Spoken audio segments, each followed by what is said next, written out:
I was gonna say, that doesn't say Cop Yeah, Motors Joel's on it. right. He's-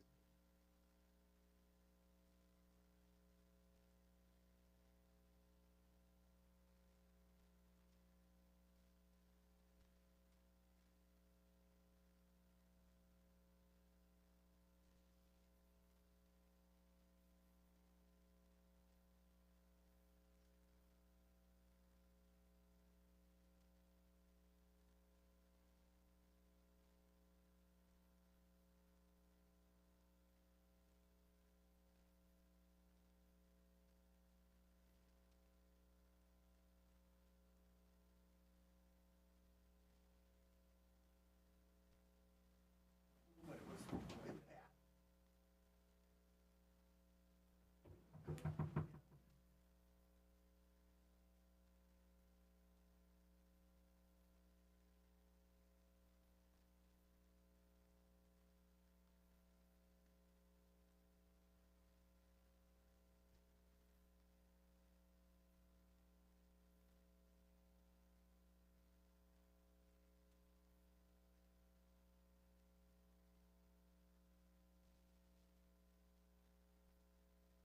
Oh, right there. I'm good, Mike, thanks. Yeah, right there.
Oh, why is it doing this? Okay. How will you see? I won't. You're a blind man. All right. All right, folks, welcome and happy Monday. Today is February 24th, 2025, and I am thrilled to be kicking off this 6 p.m. workshop on Skyview Drive contract zone agreements. I understand we have Tim Hebert from Hebert Construction, who's here to present. You want to come on up? Sure. Do I take the podium here? The podium is yours. All right. Thank you for being here. Is this loaded up? Is there anything I click on? Matt? Maybe I'll do that. What do you think? I think I can take care of that, Tim. It'll just take me a moment. Oh, sure. Thanks. Yeah. Yeah, if you want to drive on that, that'd be awesome. Thank you. I want to make sure I didn't click on the wrong one. Oh, there we go. Is it working?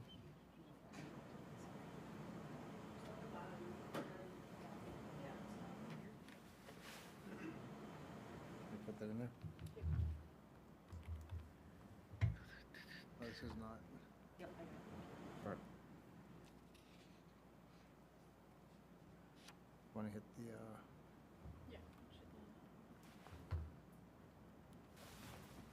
my guy's not working here. No pressure. I know. Let's see that.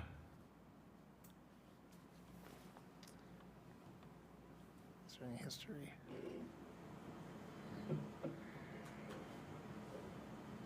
It's a lot of I'm ready drinking to you're go gonna to do the- there. It's a lot of bourbon. Yeah, no problem. Good. No, it's okay.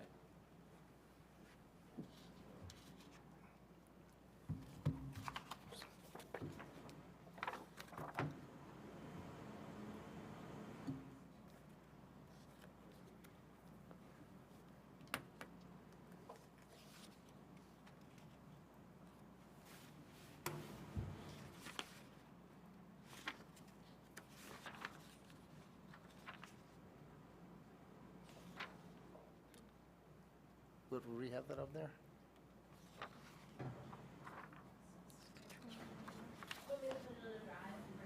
Yeah, we can do that. We just take this couple. No, no problem. And I mean, I had sent a lot of this information over last week, and I presume everybody's had a chance to look through everything? Or maybe not. Haven't seen a thing. All right. It's at the very end of the That's packet. at the very end. Yeah, underneath the budget stuff, it continues down. Still haven't seen a thing. Here's some tiny drawings. Is it printed out? It was in the packet. Yeah, at the very bottom. Very bottom. Well, I must be blind in one eye. Can't see out of the other. You know what? I have it on, can I get on to, like Microsoft OneDrive? Through here? What, is that doable?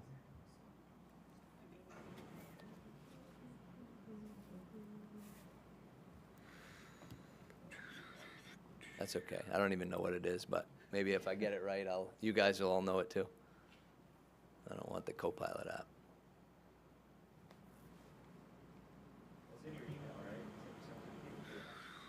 Yeah, but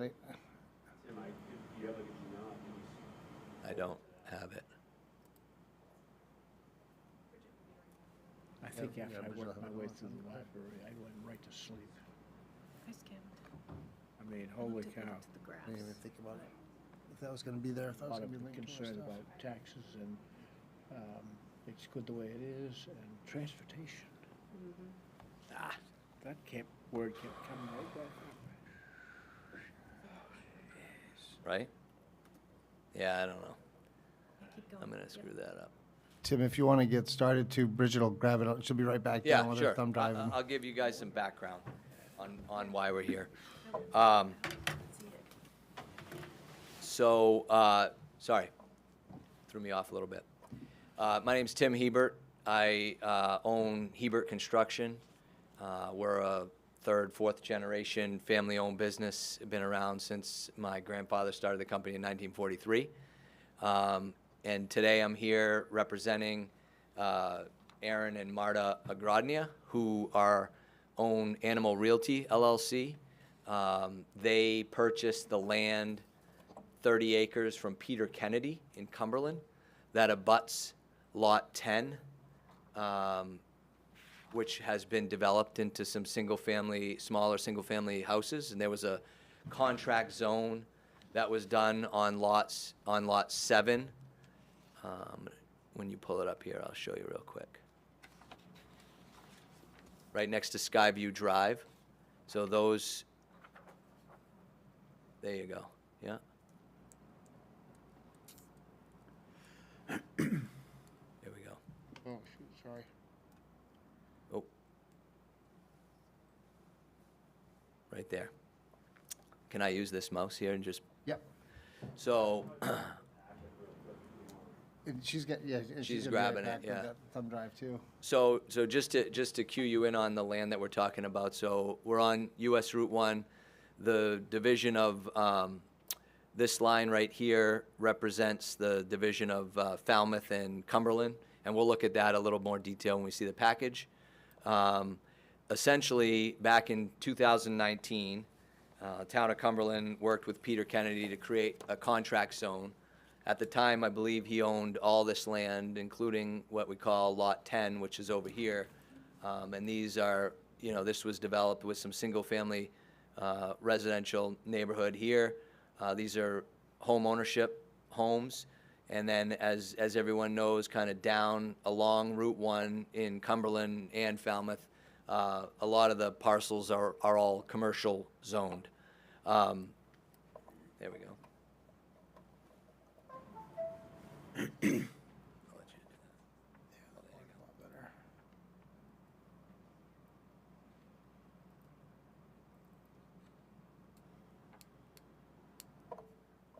That was easy. Thank you, Bridget. Okay. So we're here today. Close this. So we're here today talking about the opportunity to be able to take the existing contract zone that was created on Lot 7 and look at what that provides for opportunities for residential density along this Route 1 corridor.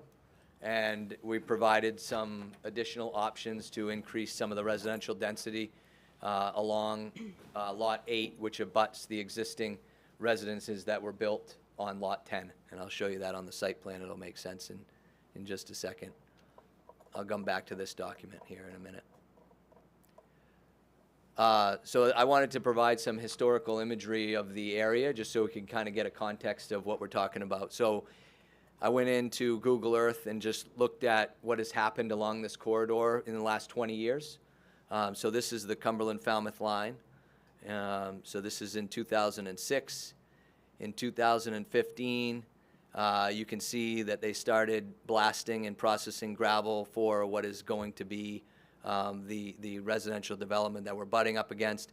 The land that we're here to talk about is right in this area right here. This is the parcel the 30 acres that we're currently working with. In 2020, or sometime in between, some mix of single-family residential homes with smaller lot sizes was part of the contract zone that also zoned this Lot 7 here to be the same density. And there was also some apartment buildings that were built, a few more commercial buildings along Route 1 itself.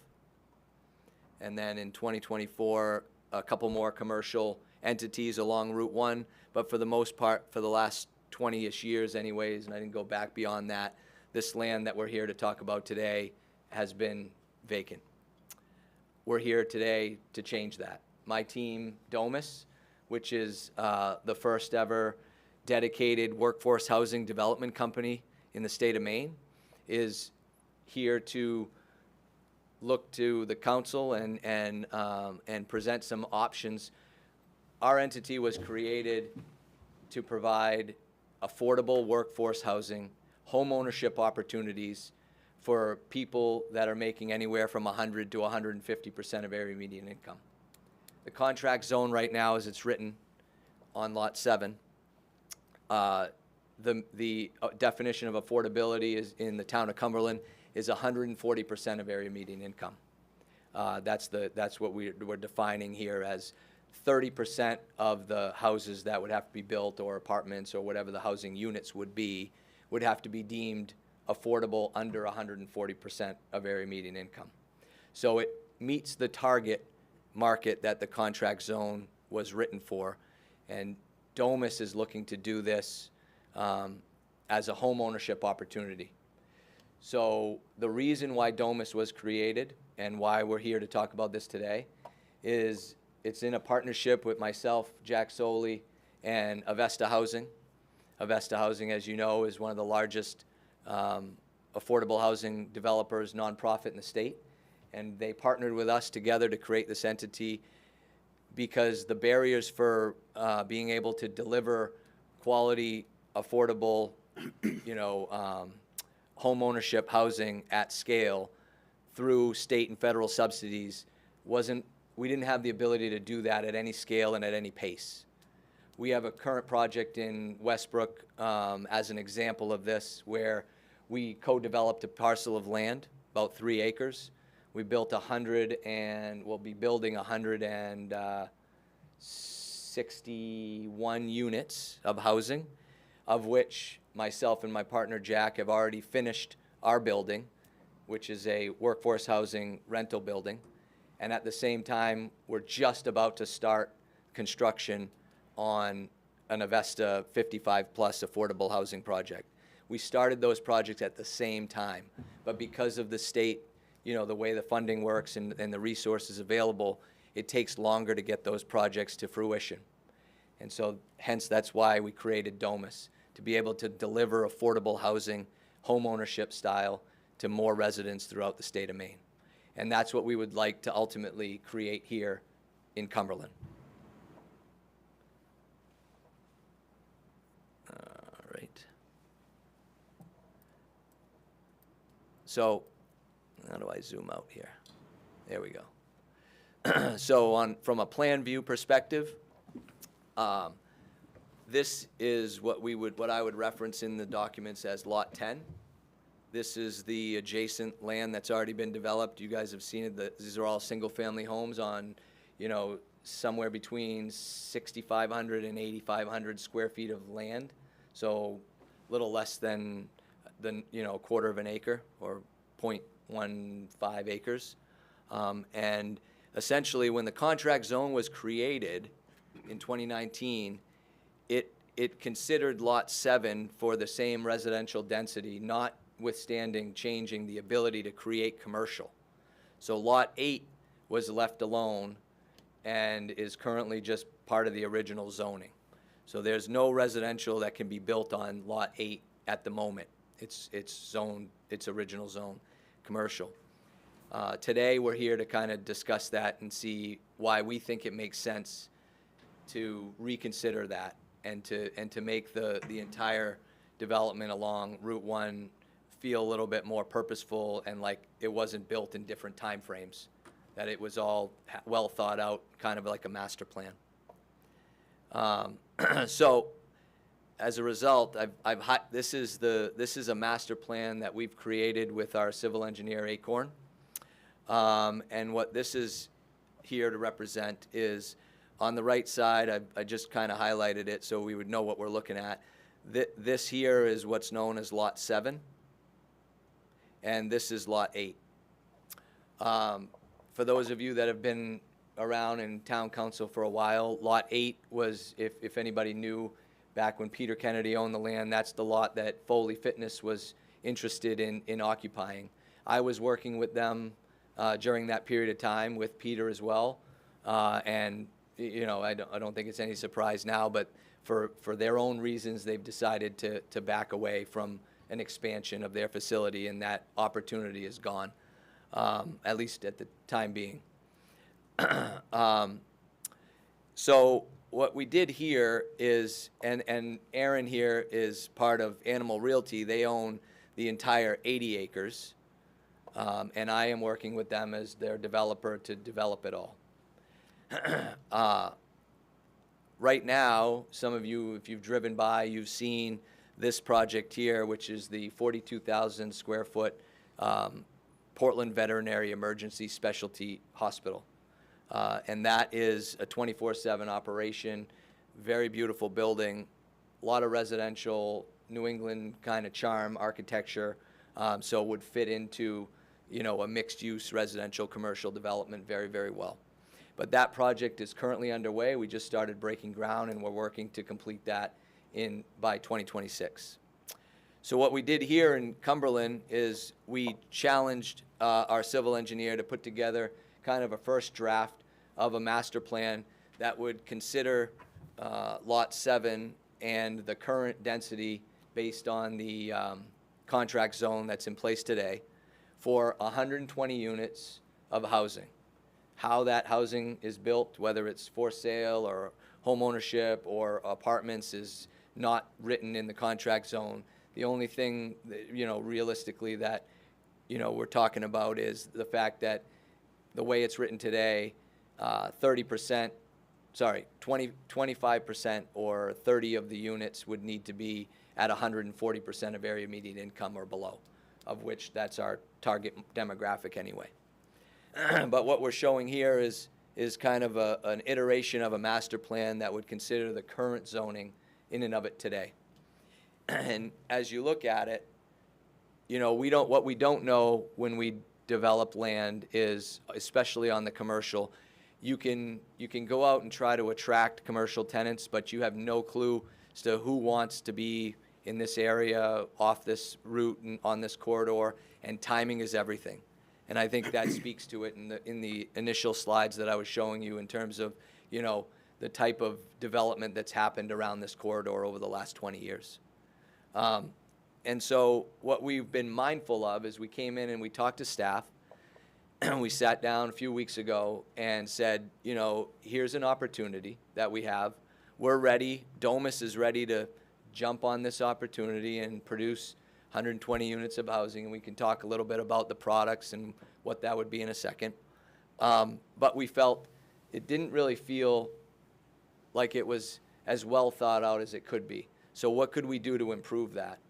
And we started talking to Matt and some of the staff and said, well, what if, you know, there's already a lot of residential that's abutting this, and it kind of separates the separation along Route 1 relative to commercial and residential development is really kind of a more horizontal line where there's a lot of commercial uses that are right on the frontage of Route 1. But as we look down Cumberland, you can see that there was intention to kind of bring residential along the back part of that, and it's a very beautiful wooded site. In fact, I was just walking through there this weekend with my dogs because I live only a couple miles away. It's beautiful. So we started thinking about how we could maybe bring this to council, where the concept is taking the same density, maybe even a little bit more density than what is here, and bringing that into Lot 8 as well. Now, mind you, not necessarily, the current contract zone does not negate the idea that the existing zoning for commercial is applicable. So what we're trying to create here is a vibrant, mixed-use, residential village of sorts. We're also thinking about the adjacencies to this property. So there are single-family homes to the right of this. There are apartments further beyond where you start to elevate the buildings 3 stories and above. And as you guys may or may not know, Falmouth is working to rezone BP to include some additional similar uses as well. And that'll all be in place in May, so that this is a very well thought out, developed corridor, an extension of the downtown. So what we did is we asked Acorn to come back and produce a few iterations of a sketch plan that would take into consideration what's already there and some of the density that we feel is appropriate for the target demographic that Cumberland is looking to attract, we think. So we took the density that we felt was appropriate for Lot 7, which is a little bit more than what is currently in the contract zone today. I think it's maybe 145 unit building. And we expanded that into Lot 8 and said, what if we rethought about this land altogether, brought some single-family homes onto Lot 8, which abuts the existing single-family homes, and started to bring the height that we would be needing to develop a different product, like like a condo building, 4-story or the like, and brought that closer to the center of the site, so that there was purpose and feel around how this neighborhood would react. And so this is just kind of one iteration of how we would do that. This is not flushed out or by any means, but it's a way to kind of just put something on paper so you can get a sense of feel for the type of community that we're trying to create. And they just went through and produced a couple iterations of a similar look and feel, all of which you can see what we're trying to do here is blend some of the things that have already taken place, create smaller house lots so that, and also, by the way, part of what we're trying to do is create smaller housing units so that people can afford them. These aren't McMansions. They're not $2 million houses. These are affordable houses for people that are making a normal working salary. And we're trying to create green space. We're trying to think about things like shared parking, and compact parking are important to us. And I'll go into the document in a second. And then you're going to see the word Domus a lot. The reason for that is at Domus, our goal has been, and we've got our first prototype building that we're working through planning board in Westbrook on right now, the goal of which is to create a unit that people can afford. So we worked with the state legislature, and Maine State Housing has come up with a program now for first-time home buyers. This is brand new. I don't even know how publicized this is, but they've worked on this so that we could provide people the opportunity to have the biggest equity opportunity in their life. And that's what this is all about. So it's creating home ownership opportunities for middle class people. And these are just a few different iterations of what we're trying to create. I'd like to just go back to my initial document here for a second.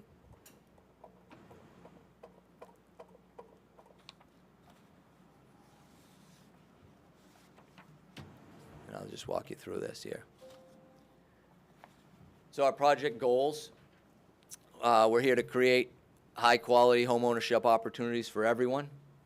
Sustainable land development and design, meaning, we're not looking to clear cut and change the landscape and topography and blast and lower the land.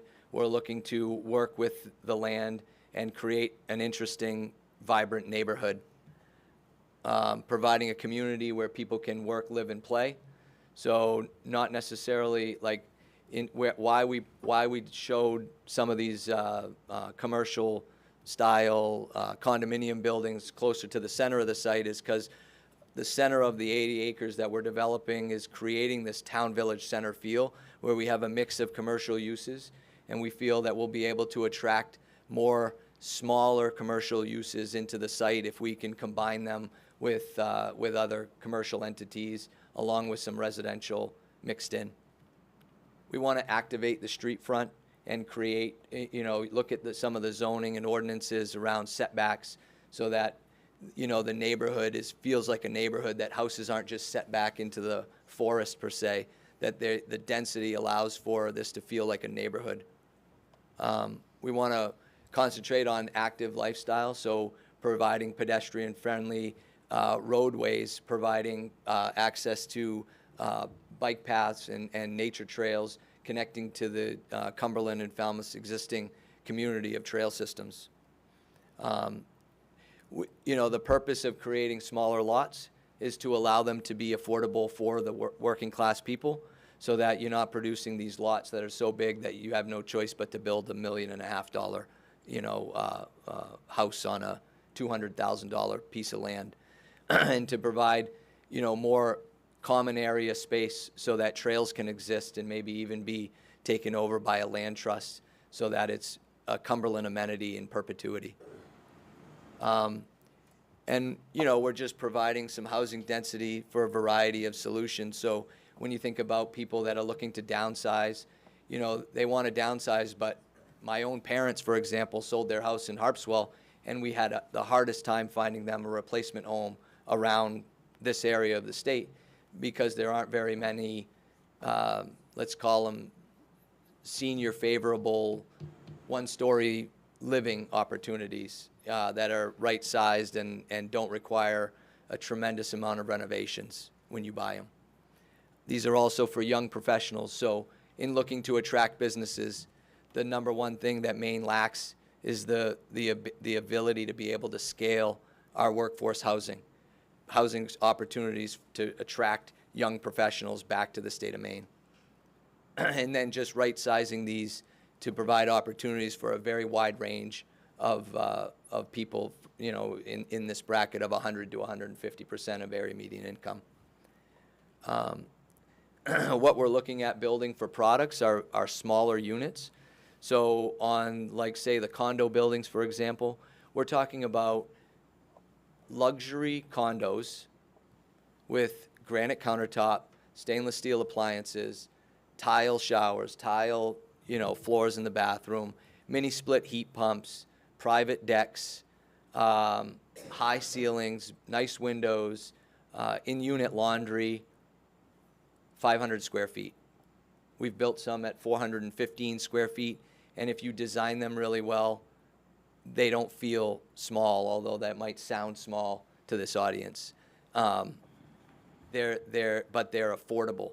The cost of building is, as everybody knows, is beyond all of our expectations at the moment. So trying to build a quality product that people can buy into and that can be sold to somebody down the road at the same economic level. We're also trying to attract, and maintain that mixed-use community. So design of the community itself has to have intention in order to be able to attract businesses as well as residents alike. We want to maintain good flexibility in how we think about rezoning this, if that is a possibility, for both the existing residential uses that are abutters, so that the outcome of this is well thought out and takes into consideration current Cumberland residents. And we just want to create a sense of place. We want to design something and be building something that we're proud of as we do this. So as we go down through here, this is a document that I had our civil engineers put together. These are just some zoning overview and ordinance considerations. So in blue, you'll see the current contract zone language as it relates to Lot 7 and Lot 8. Lots 10A and 10B are the ones that have been previously developed, but we thought it was good to kind of put that in context as you're looking through it. And then in green is what we're proposing. As you can see through this table, there's a few things we're asking, council to consider. Do you think it'd be appropriate for me to kind of go through that? Please. Okay. So currently, on Lot 7, the contract zone states that we've got up to 120 residential dwelling units on the site, of which 25% of the units were intended to be 55 plus, of median income 140% of area median income. And I don't have those numbers in front of me, but Nate here, he's pretty good with that stuff because that's what he deals with every day. I don't know if you know what those. 112,000 annual salary is 120% of area median income, to put things into perspective.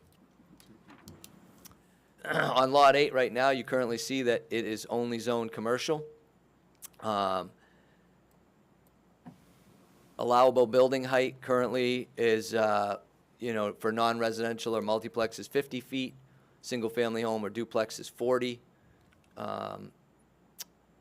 Residential density is 7.6 units per acre. Those are kind of the main ones. And then the setback requirements were 15-foot front yard, 9 side, 15 rear, and 5 on the driveway. I'm not sure what that is. The development mix that we're looking to propose here and what we showed in our second iteration of the current land in Cumberland is up to 165 residential units. So that's only a difference of 45 total units. And that would, 3 of those would be coming from our 45-unit Domus building, and the rest would be 30 single-family homes. So that's the mix that we are currently showing in here, right, wrong, or indifferent. And on Lot 8, we would look to allow 88 total units, which would be comprised of 1 Domus building and 43 single-family homes. The density is approximately 12 units per acre versus the 7.6 units per acre, and the 8.5 on Lot 8 as opposed to all commercial. What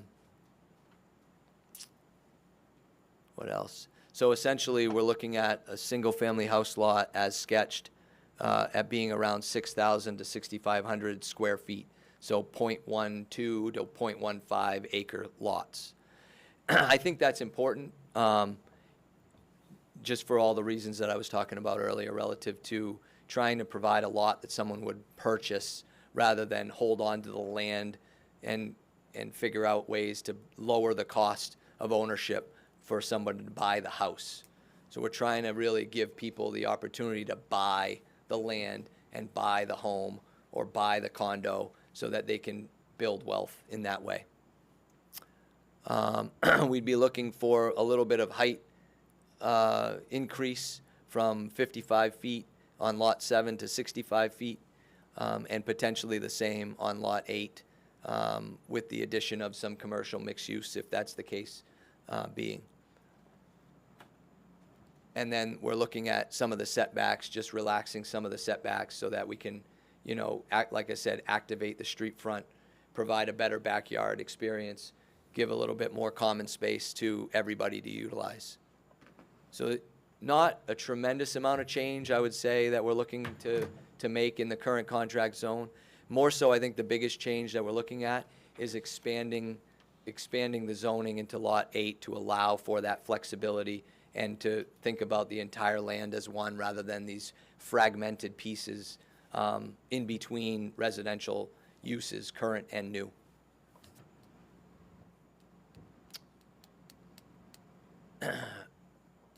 I just wanted to point out that, I was reading through some of the documentation online about Cumberland's Affordable Housing Committee, the purpose of which and the goals of the committee, and just wanted to say that, in reading through that document, I feel very, very strongly about what we are here today to talk about, that we have a very well thought out solution to meet the housing goals that Cumberland has set out.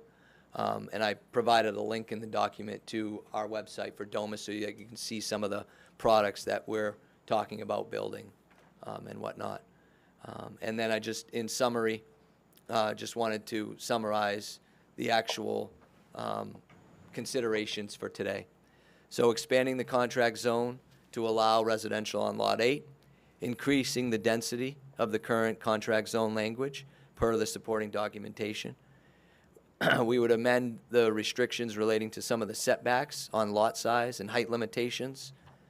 One of the things I wanted to point out in this is that unlike most affordable housing that's developed through state and federal subsidies, we are very specific and intentional in saying that we can't do this if there are deed restrictions placed on this land. Deed restrictions for us are a negative because it passes down from buyer to buyer. And so we have a property that we worked on collaboratively in Portland. As an example, it was a condo building built in 2018, 2019, and 3 of those units had to have deed restrictions due to Portland's inclusionary zoning. Those 3 units were the hardest to sell and have been the hardest to resell for those buyers because, you know, you really have to you're buying those deed restrictions, so you're limiting somebody's upside. In lieu of deed restrictions, what we're producing for a product is right-sizing the units so that someone's only going to pay market value, let's call today's market value of a for-sale condominium at $600 a square foot in Cumberland or Falmouth in this area of the state of Maine. Even if that jumps to $700 a square foot for a 500 square foot unit, it's not going to outpace the scale of inflation. And so these units, because of their size and their quality, are going to stay affordable at this range in perpetuity. But deed restrictions would be a no-go for us to be able to do this. And I just wanted to state that we're poised and ready to start on this development, to be able to create more housing in Cumberland with well-intention and looking for some guidance and questions. Thank you, Tim. Go ahead, Mike. I got to tell you, this kind of feels like Groundhog Day. You mentioned Peter. I've been on the council a long time. Ronnie's been on for a long time. Shirley back there. Peter Kennedy's name has come up in my 12 years there, 18 plus. I mean, I think we've changed that zone 6 different times over that period of time. It's always I don't want to say a new scheme, but there's just constant changes. I like your presentation. One thing I think is missing, do you know what the impact on the school's going to be? Do I know what it will be? Any estimates? Well, what we're talking about creating for a product is not a family, these are not 3-bedroom, typically family, occupied units. So, for example, on the Domus buildings that we are looking at right now, these are all 1-bedroom units. Okay. Not to say someone wouldn't have a kid, but predominantly in the products that we're experiencing, these are first-time home buyers, young professionals, retirees. I think in the first building that Jack had built that I was a part of, that emulates or simulates this product, there was one divorcee who had kids that stayed there sometimes. But outside of that, I mean, these are not 3-bedroom condominiums. These aren't typically family-run, units. Great answer. Yeah. One final thing, and I know you touched on it earlier. We've had several affordable housing projects in Cumberland, and they're affordable the first time. They're not affordable the second time, and certainly not the third time. But you think by keeping the size smaller, it will keep it affordable? Yeah, absolutely. Yeah. And so I'll try to say it as eloquently as Jack would, my partner. We built and turned over a project called Paris Terraces in 2019, and it might be on this here. Do you think, is it on our website? It's on your website. What does DOMUS stand for? So this project right here in Portland, probably can't link to it yet, but these were a mix of 1- and 2-bedroom condominiums. Tim, it's on our website too. Is it? Okay. See if I can find that.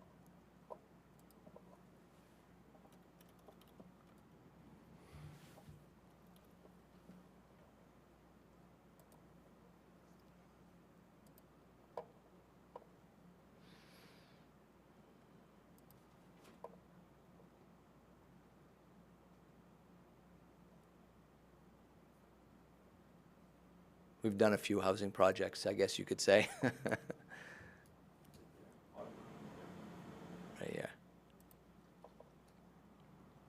So this is Paris Terraces project. This is a 23-unit workforce housing project built in 2019, designed by Kaplan Thompson, built by Heber Construction. And these are some of the images of them.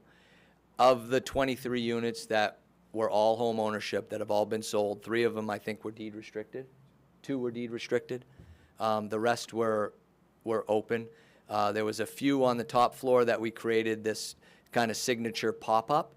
So there's like a loft with an access ladder above, and it created an opportunity to create just a couple market rate, condos in the building to kind of help subsidize some of the lower priced units. But this is what it looks like inside. This is a loft. We did a ship's ladder. These are, as you can tell, they're smaller units, but very well designed, very energy efficient. When I talked a little bit earlier about sustainable design, one of the things I'm most proud of is this was prior to Portland's requirement for blower door testing, though we did do a lot of it. We also just take a lot of pride in the product that we're creating. People that live in these units, they spend, or were spending back in 2020, I don't know the cost of energy today, but relative to my house, it's a lot less, $50 a month on their entire utility bill, because it's all electric. And they're so well insulated, so well built and constructed that, all of that person's income is going to pay their mortgage, not their utilities. I thought that was just a very, it's a good way to be able to put your money where it needs to be. But I think out of all those units since then, Jack, you would be better off. How many have resold?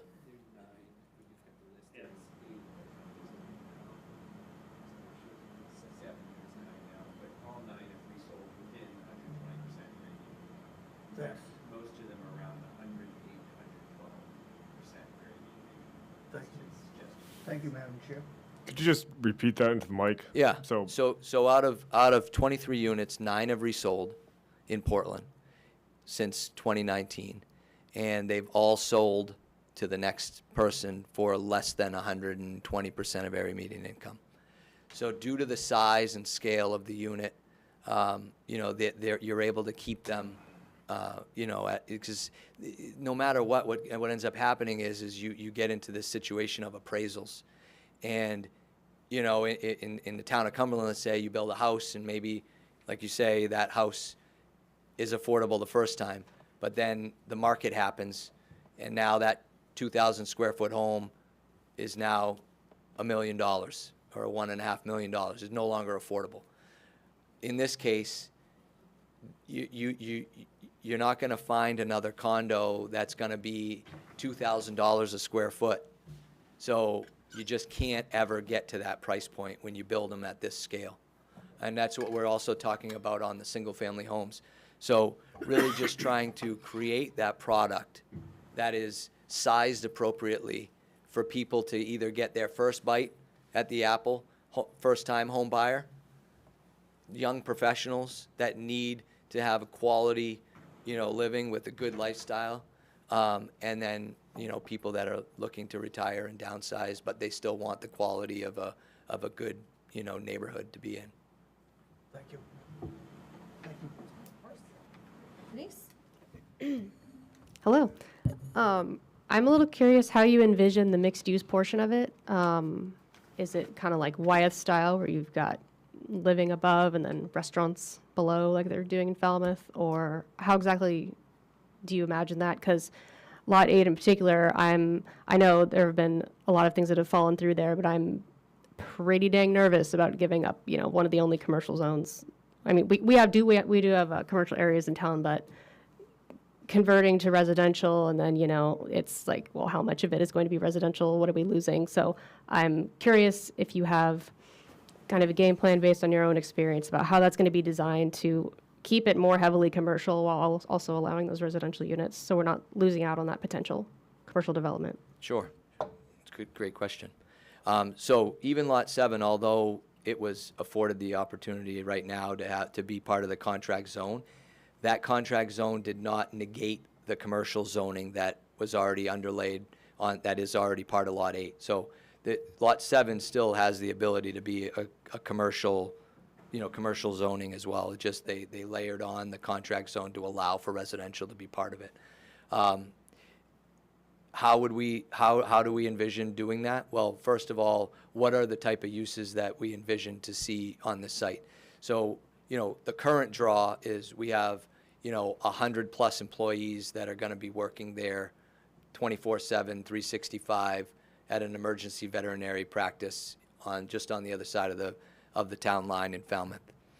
Those people all need housing. But you know what else they need? They need doggy daycare. They need daycare for their kids. They need adult daycare. There should be, other similar uses, maybe some medical uses that would be mixed in. I have a friend of mine who's a foot and ankle doctor, has been looking to be able to expand his practice. This is the perfect location for him to be able to do that. How would we do that and what type of products? I mean, some of that's going to depend on the market and timing. What I always envisioned is having more of a town village center and locating that, closer to where some of these commercial or commercialized residential buildings like the condo buildings, where maybe on the ground floor there is a smaller commercial user. Maybe there are also the ability to create, standalone, small, 5,000 square foot commercial buildings. We don't want to remove that from the zoning, but we want to be able to create the vibrancy of being able to bring those uses in and have them support the community. So that's kind of the thinking that we have today. The concept of trying to bring in a Foley Fitness or this large scale, 30,000 square foot gym in Cumberland, it's difficult. For one, you need a 10-acre parcel of land. That land costs over $1 million. So there's hurdle number one. And then hurdle number two is, who's putting up the money to build that large of a facility? It's difficult to find those tenants. You may or may not ever find them. They may want to be in Cumberland, but most of the people that we've talked to, at least along this Route 1 corridor, I've been trying to attract others, to this parcel, specifically Lot 8. And it's a little bit tricky and difficult. And, as you can see from the historical images that I was showing, that was the intent of what I was showing, is that there have been some businesses that have popped up along the way, but they've been very sporadic, and it comes when it comes. Whereas if we can create a community and we can create opportunity, we have the better ability to be able to attract smaller commercial users that would help supplement the live, work, lifestyle of the community that we're trying to create. Thank you. Sort of following on Denise's question, I'm sort of trying to figure out where the commercial would be if you're trying to attract, because what you've laid out, lays out a lot of housing, and once that land is a house, I'm guessing that you're not going to be buying that house back from the current owners and then putting a commercial building on it. So it's sort of, if it's designed and laid out in a certain way from the get-go, when you start building things, where's the commercial that's of, any size besides like a small coffee shop in the first floor of one of these apartment buildings? Where does that fit? So, mind you, this sketch plan that we did, we asked them to do this pretty much overnight.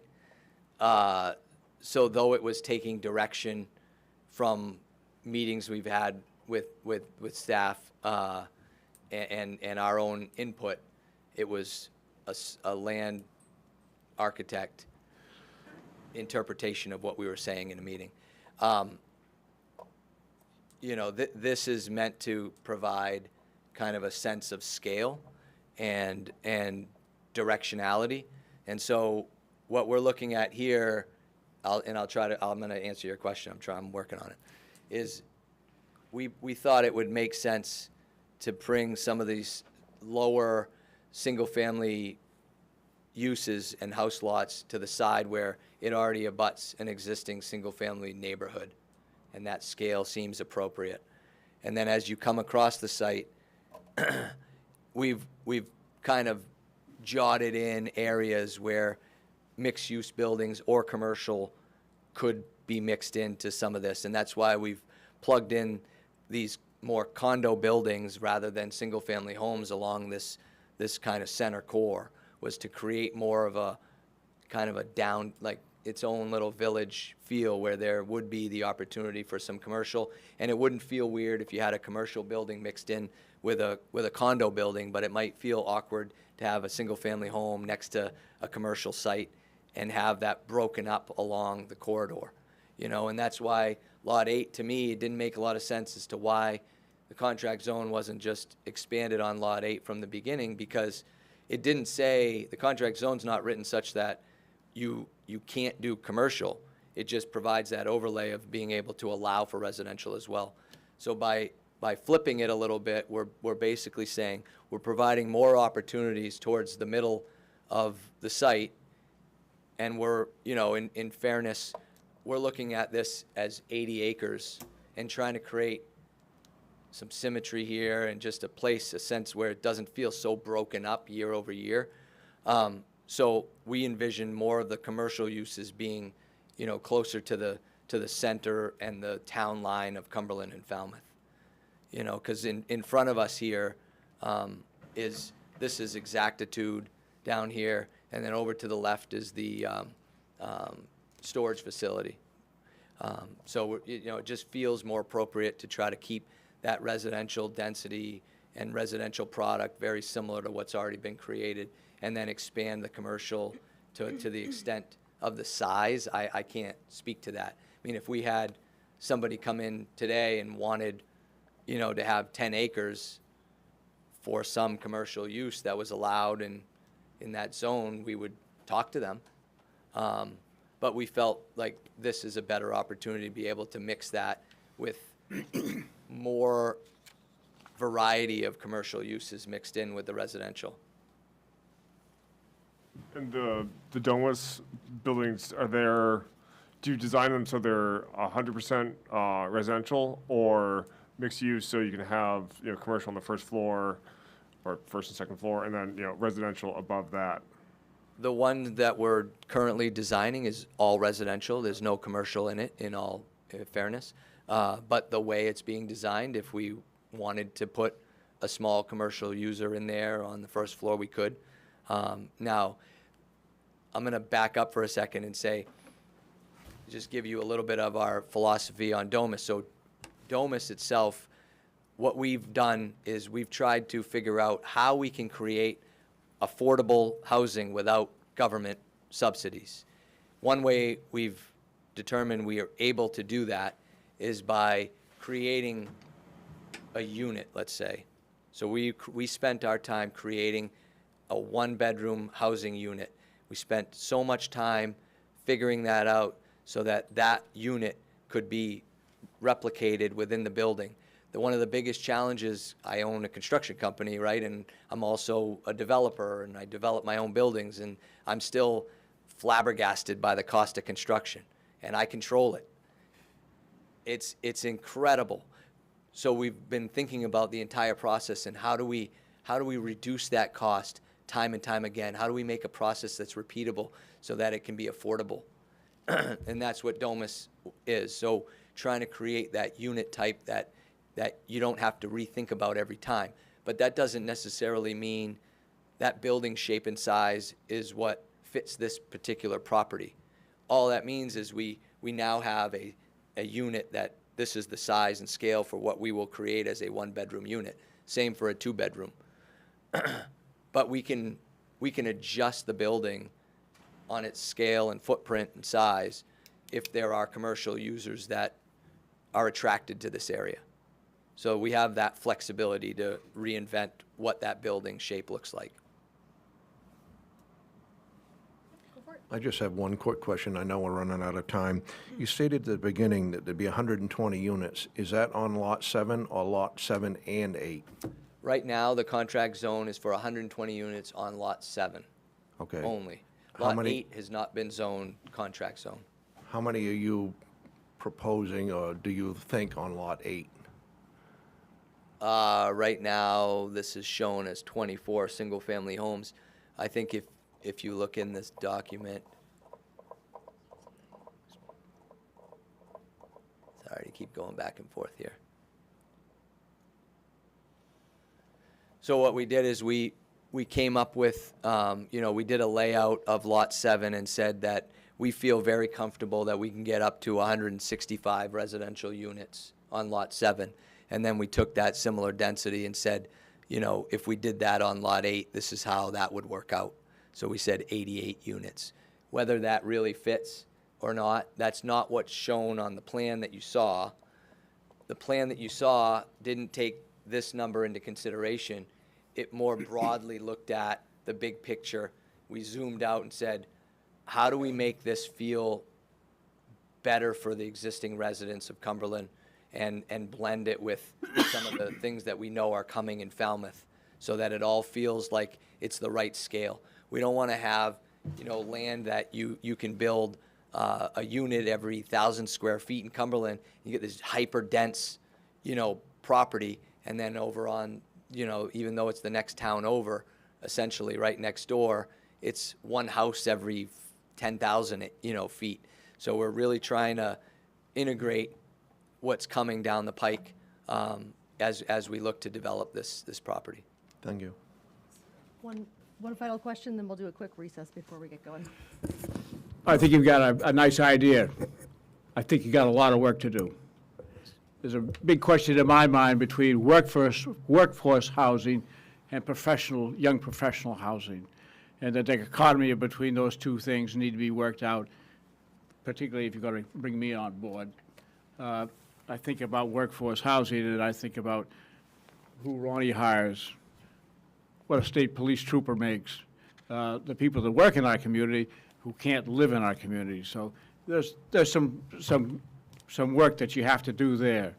I think you need to really think about what the commercial look is going to look like and how you can bring that back to us and show some real concrete ideas. You're asking for almost 200 units of housing down here, so that has a profound effect on a community.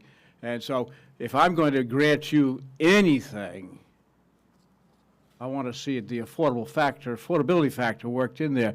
I did a quick analysis here, and you're talking about $115,000 works out to about $53 an hour.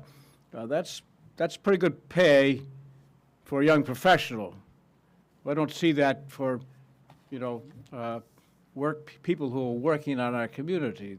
So those are kind of a benchmarks that we need to talk about and need to work about because you're asking for a lot, and I'm willing to give you a lot, but I'm also going to expect a lot. I'm going to expect some significant commercial because I'm willing to give you the density. I'm willing to give you, I'll give you a lot, but we're a distance away from each other. So between now and the next time, I'm not afraid of having a workshop and discussing this a little bit further, but just want to warn you and, let you know where I'm coming from is that we're wide apart. We got great ideas. I think you can get there. Sure, thank you. Thank you so much, Tim, for being here. A lot for us to digest. We will, but thank you for the thoughtful presentation, and we'll get back on what kind of those next steps are. It sounds like a workshop's been thrown out there, but we will discuss as a council and revert back. We'll take a 3-minute recess before moving forward, if that's okay, and then we'll be hot to trot. Just give us a second. Thank you very much for your time. Thank you. Thanks Thank for you. being here.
You guys good?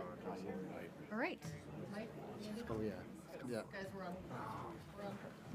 Yes, yes, ma'am. All right, thank you. Perfect.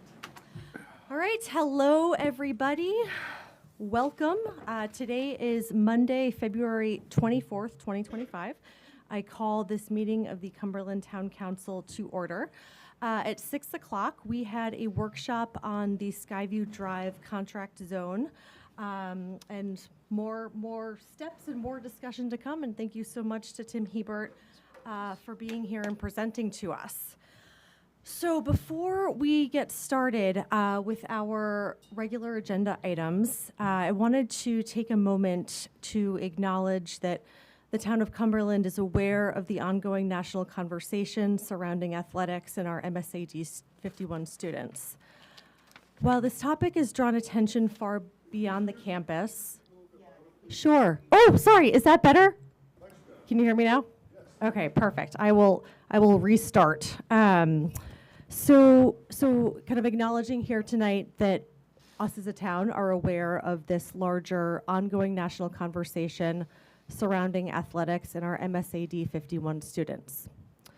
While this topic has drawn attention far beyond the campus and the borders of Cumberland and North Yarmouth, it is essential to remember that at the heart of this matter is a young person who deserves to be treated with dignity, respect, and kindness.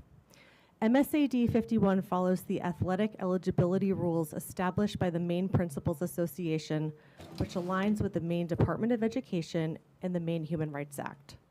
These are the guiding policies for all Maine schools as determined by state law. As a municipality, we do not have jurisdiction over these policies, nor is it our role to debate state or federal laws. However, what is within our power and our responsibility is ensuring that every member of our community, especially our children, feel safe, supported, and valued. It is profoundly upsetting that a Greeley student has been thrust into a national debate simply for following the rules. No child should have to bear this level of public scrutiny. We acknowledge the immense emotional toll that this has taken on them, their family, and their peers, and we want them to know that they are not alone. We see them, we support them, and we stand with them. As always, we encourage open dialogue. However, we remind everyone that policies being debated at the state and federal levels are outside of the jurisdiction of our council. Additionally, let us be clear that while discussion is always welcome, harmful or disparaging marks, particularly those directed at children, will not be tolerated. Now, I'd like to reiterate the statement that was unanimously adopted by the Town Council in October of 2023, which reaffirms our values and commitments to inclusivity, respect, and community. The Town of Cumberland is committed to fostering an inclusive and welcoming community for all. Discrimination in any form has no place within our borders, and we vehemently reject and condemn any acts of prejudice or discrimination. We believe that every individual, whether a resident or a visitor, should be treated with dignity, respect, and fairness, regardless of sex, sexual orientation, race, color, ethnicity, gender identity and expression, religion, ancestry, or national origin, age, physical or mental disability, or any other characteristic. We are dedicated to upholding and protecting the rights and well-being of all, and we will not tolerate discrimination or harassment of any kind within the town.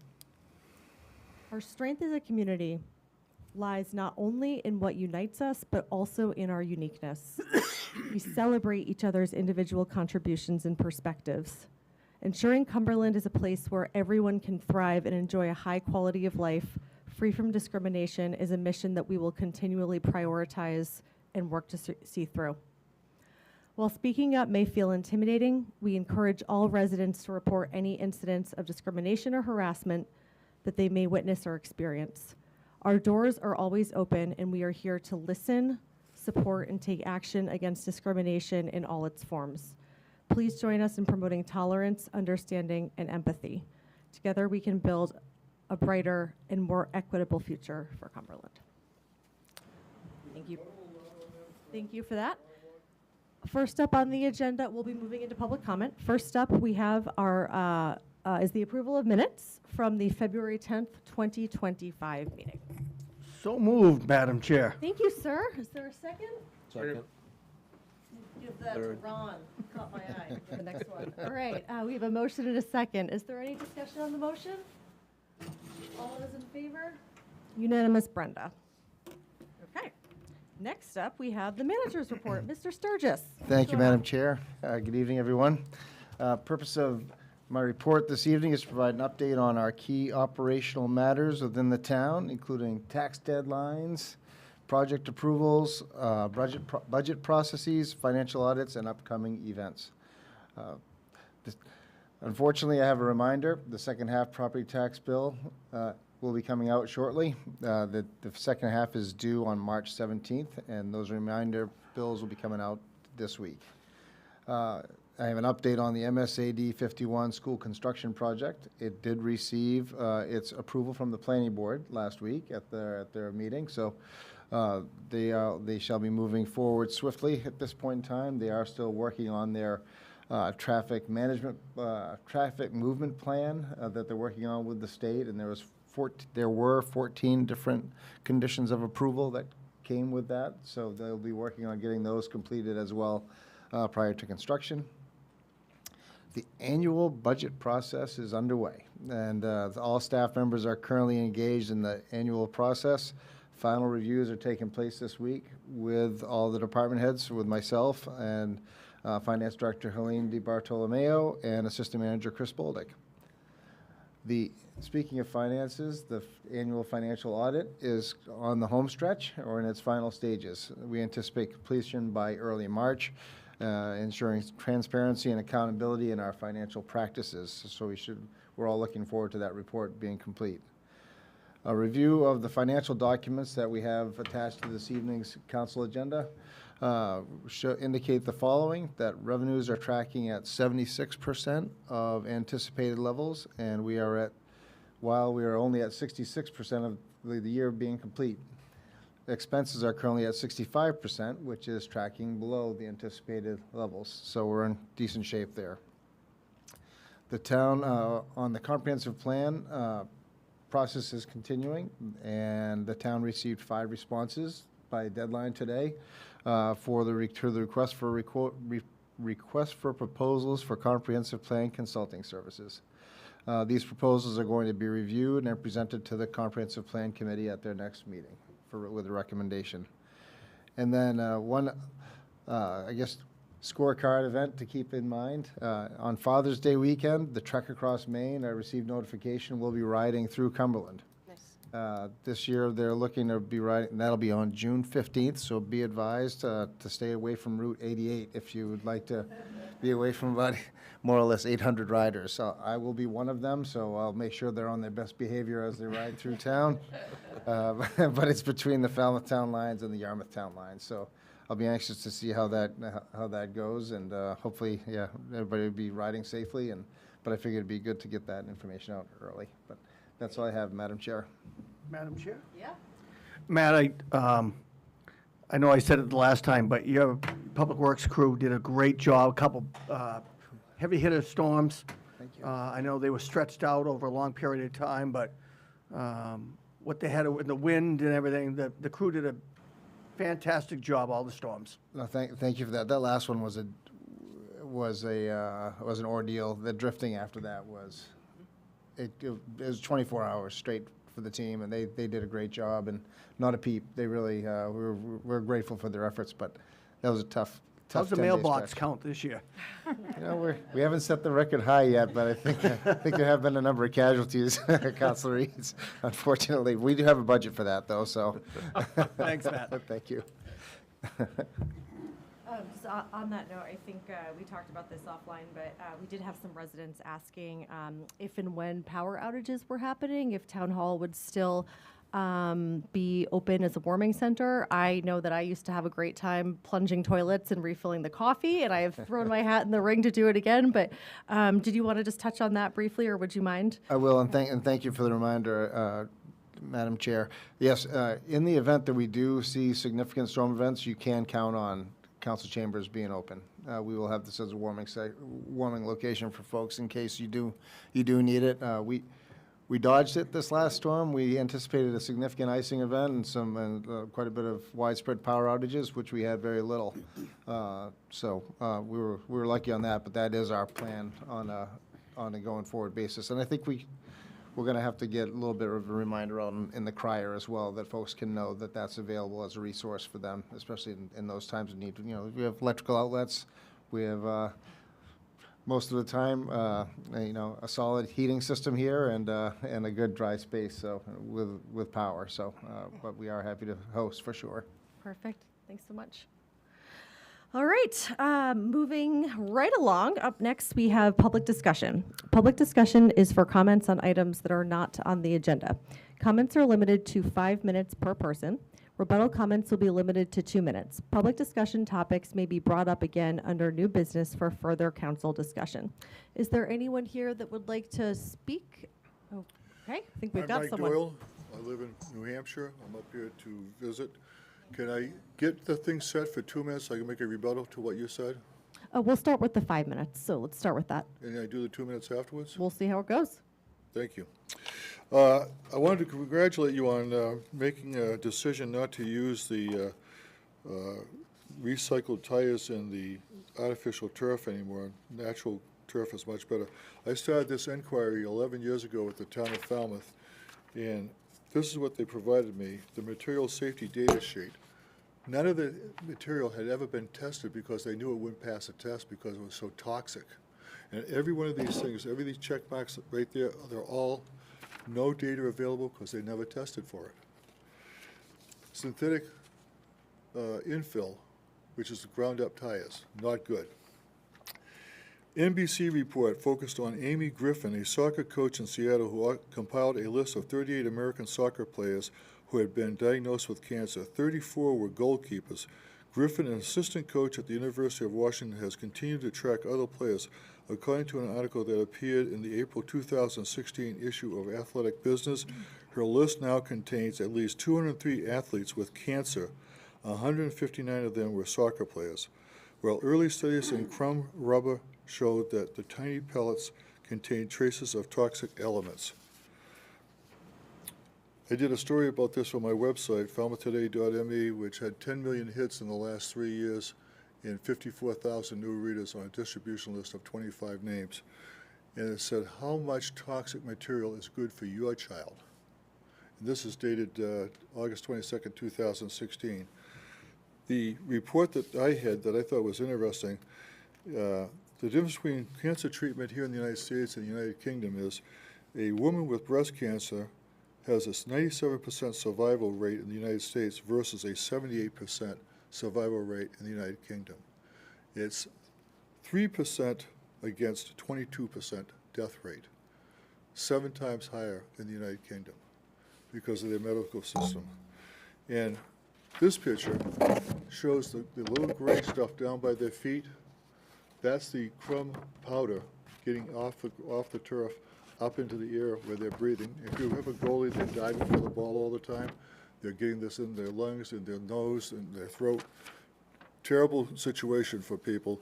And I pointed this danger out, well, almost 11 years ago, but slow but sure, I'm glad you guys finally made the decision to stop using artificial turf.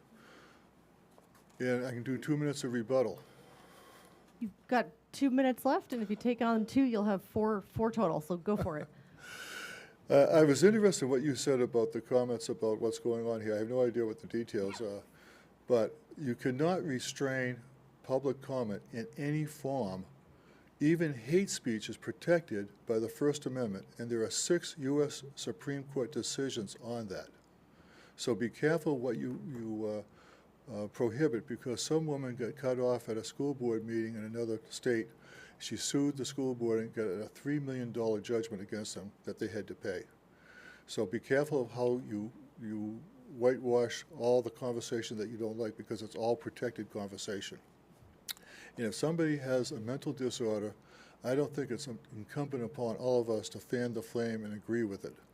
And some of these people have mental disorders thinking that they're some other sex than they are. This is not going to be unified across the United States. Janet Mills made a big mistake of getting into a little contest with President Trump. See you in court, she said. She's going to lose that. She's going to lose $225 or $325 million of federal funding if she loses this case. He's not going to send the money to her unless the court orders him to send the money to the state. And I want to congratulate you folks because apparently on the latest report I saw that you guys had the best school system in the state of Maine. Unfortunately, you didn't make the top 100 nationally. You didn't make the top 200 nationally. You didn't make the top 300 nationally, or 400, or 500. You finished someplace around 560, 561 nationally. That does not speak well of the entire school system. There's a woman who was the teacher of the year up in Hampstead or someplace in the northern part of Maine up by Bangor. Teacher of the year, 52% of the kids in her school could not perform at the state level required. How do you become teacher of the year when half the kids in your classes can't pass the minimum test requirements for reading and math in the state of Maine? What was the runner-up teacher of the year like? What was the second place? Was her classes even worse than that? I mean, everything is measured against a standard, and your standard is not doing too well. Thank you. Thank you. Can I give you this? Oh, I'd take that, sure.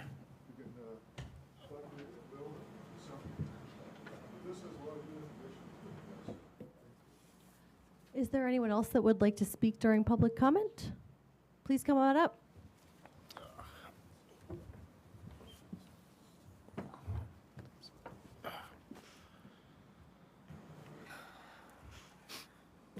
Good evening, Terry Maloney Kelly from Cumberland. I'm at it again.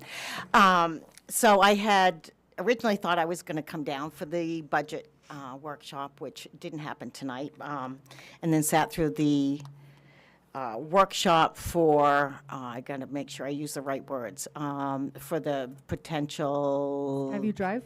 Huh? Yes, Skyview thank Zo- you, Yeah, thank you, there you thank you. So my original message, as always, if you've known me, is fiscal conservativeness. And I don't know about everybody else at home, but we all know we've got things coming down the line that we cannot control. So my request, as I always do, is to remind you that you do have a fiduciary responsibility to the citizens of this town, not to developers or anybody else.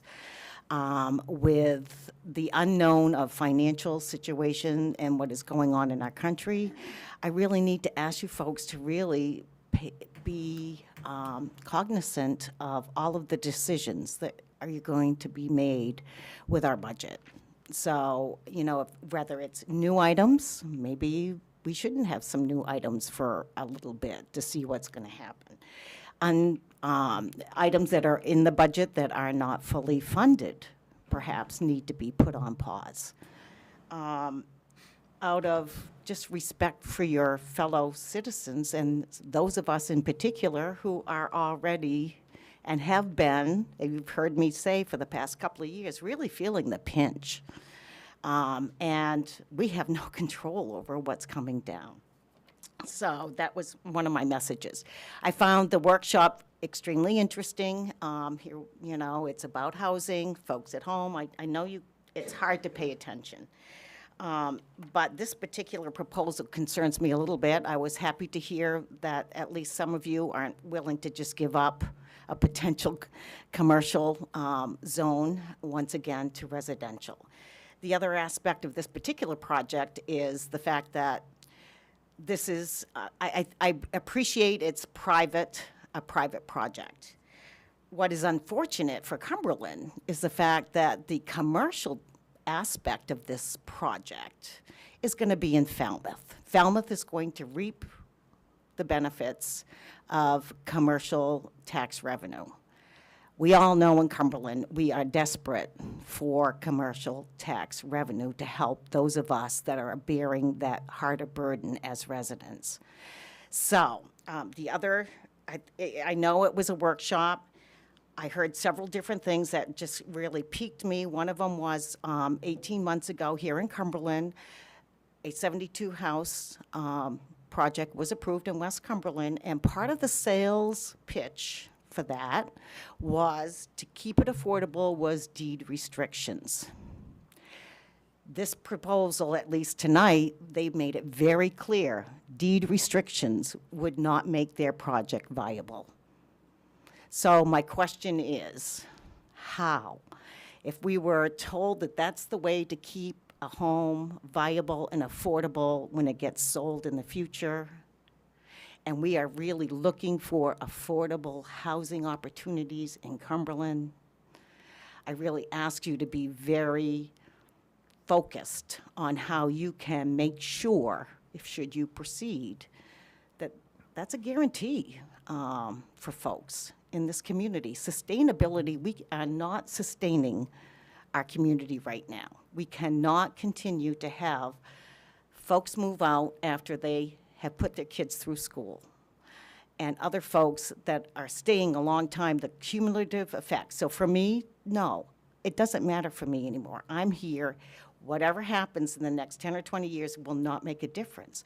But for those of you that I'm looking at here on the council who want, or hope, I hope, to be here in 20, 30 years, every decision you're making today is going to impact your potential to be that long-term citizen that this community needs in order to pay the bills.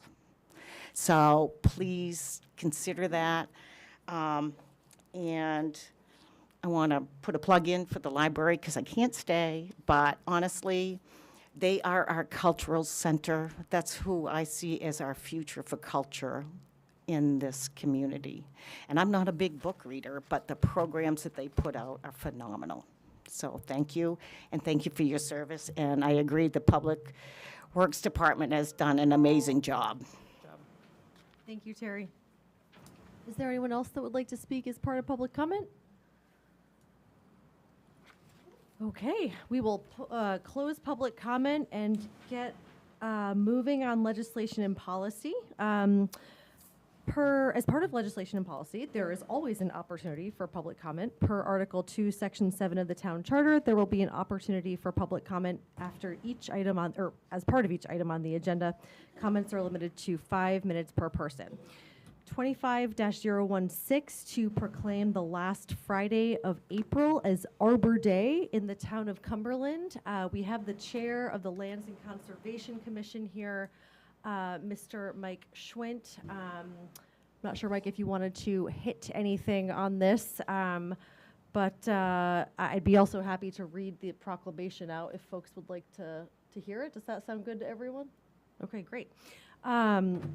So in the name of trees, the official proclamation as written starts, whereas in 1872, the Nebraska Board of Agriculture established a special day to be set aside for the planting of trees, and whereas this holiday called Arbor Day was first observed with the planting of more than 1 million trees in Nebraska, and whereas Arbor Day is now observed throughout the nation and throughout the world, and whereas trees can be a solution in combating climate change by reducing the erosion of our precious topsoil by wind and water, cutting heating and cooling costs, moderating the temperature, cleaning the air, producing life-giving oxygen, and providing habitat for wildlife, and whereas trees are a renewable resource for giving us paper, wood for our homes, fuel for our fires, and countless other wood products, and whereas trees in our city increase property values, enhance the economic vitality of business areas and beauty our community, and whereas trees,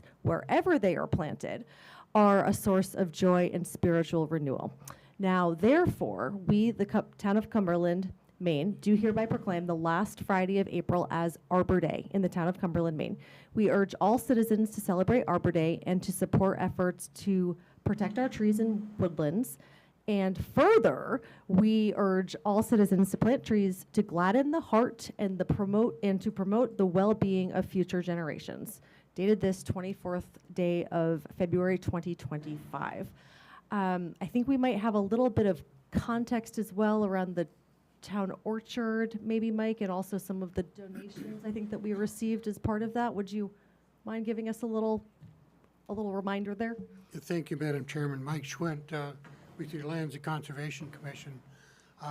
Yeah, last year we did the Arbor Day activity was May 5th.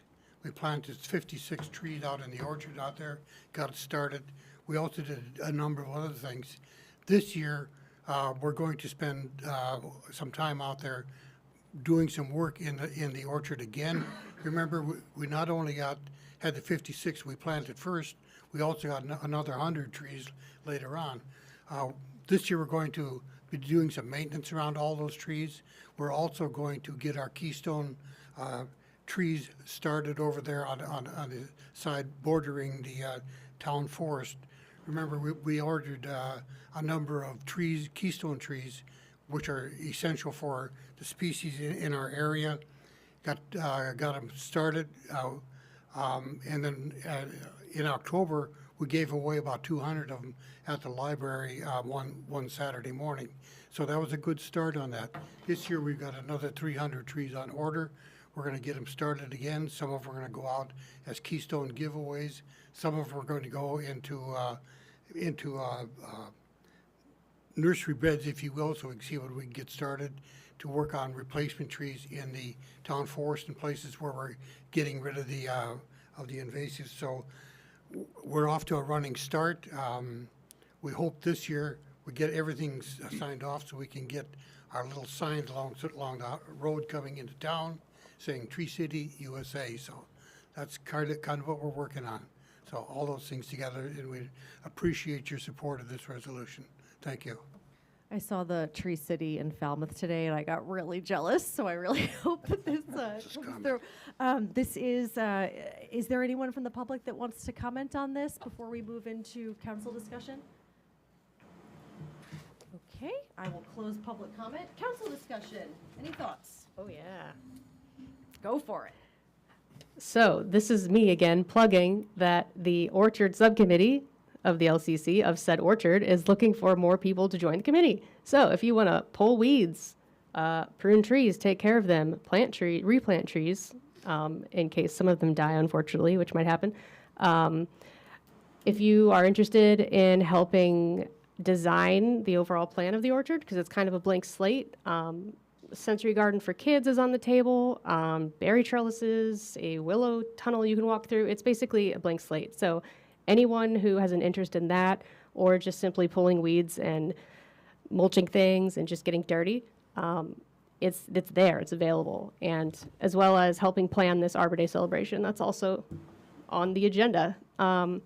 That is applications to apply to any subcommittee or any committee, anything in the town is on the town's website. You can find it there. Also, the Orchard Subcommittee does have a website. It's just cumberlandorchard.org. There's a lot more information there about the trees, about the subcommittee, what it's doing. And again, this is a town-owned community orchard. It is, when the trees are bearing fruit, it is free to pick. It is for everyone. And even if you don't want to join the subcommittee, you can still come and volunteer. You can, get dirty at events and help out. That's about it. It's for everyone. Great. If there's a motion for Arbor Day on the table, I would entertain one. Let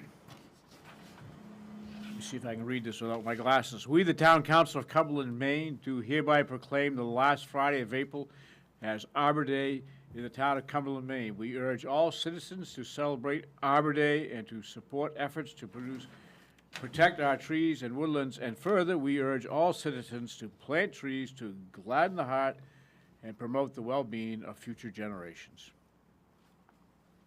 Second? We have a motion and a second. Is there any discussion on the motion? I'll just say that having a motion that says gladden the heart makes me really happy. Does it gladden your heart? It does gladden my heart. I mean, also a chicken day would also gladden my heart, but we'll talk about A that. cigar and a beer does the same thing, too. All right, we have a motion and a second. I'll call for a vote. All those in favor? Unanimous, Brenda. Okay. Oh, all right, moving right along to another joyful moment. I would love to welcome up our new library director, Stacy Mazer.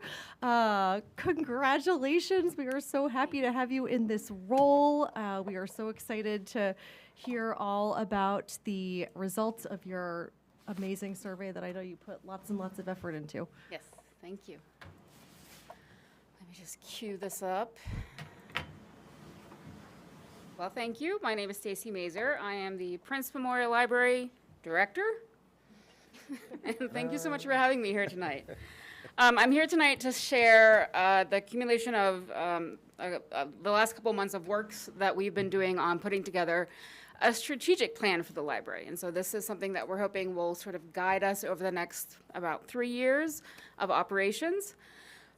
As you know, we basically started in of August 2024 with this idea that we wanted to do a strategic plan. We formed a team of local residents, so we have a couple of them here tonight. I'm so glad you guys are here, of residents, staff, advisory board, and friends. And then from there, we went ahead and put together a timeline of how quickly and amazingly we were going to get this done. And we started this whole process with a community survey.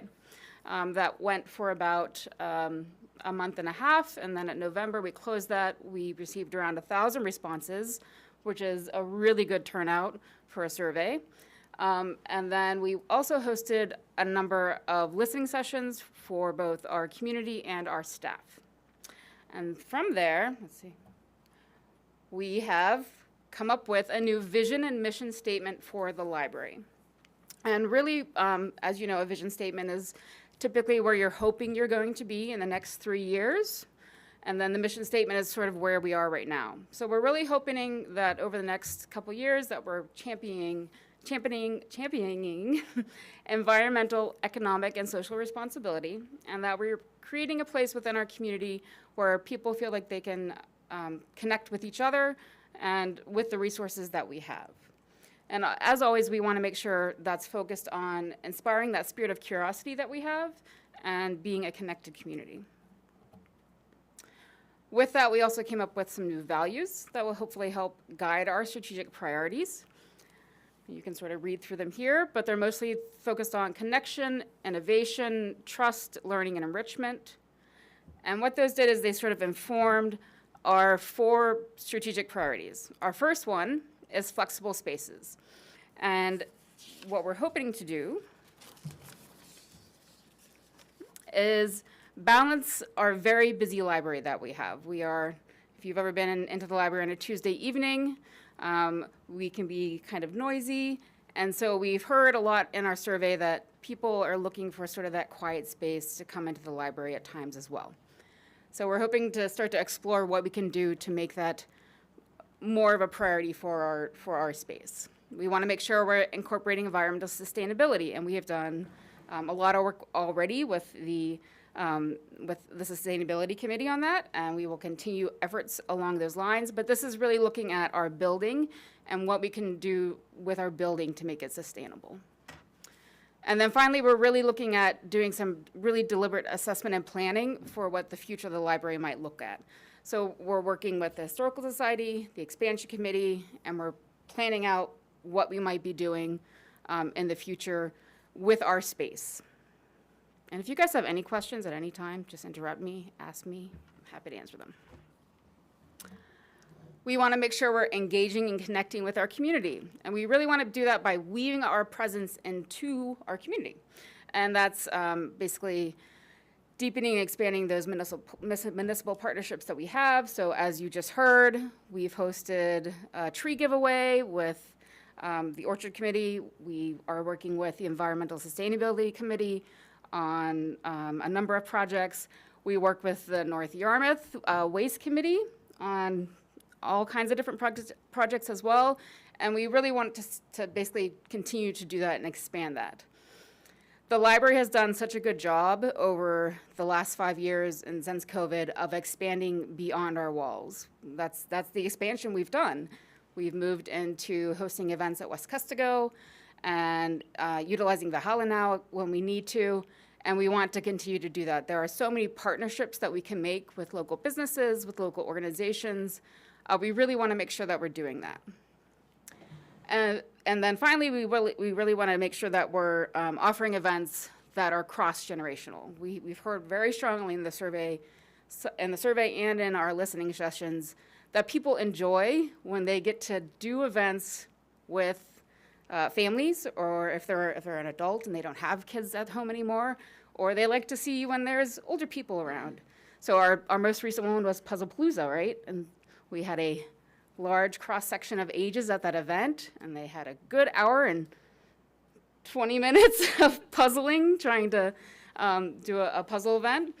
And then finally, if you did not know, there is an epidemic of loneliness and isolation in our country. And so we want to see what we can do to help address that.